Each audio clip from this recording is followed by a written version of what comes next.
तू अशीच येना निमिठीत घेना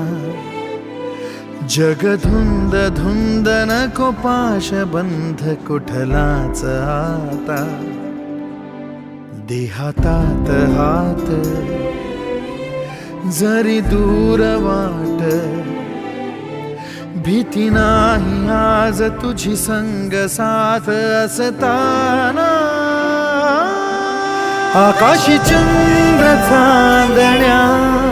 तोडून मी काढल्या मनाचा पाळणा करू बांधून घे जरा झुला डोळ्यात तूच साजणी सुखाचा स्पर्श तू नवा तुझ्या विना उरेना अर्थ जीवना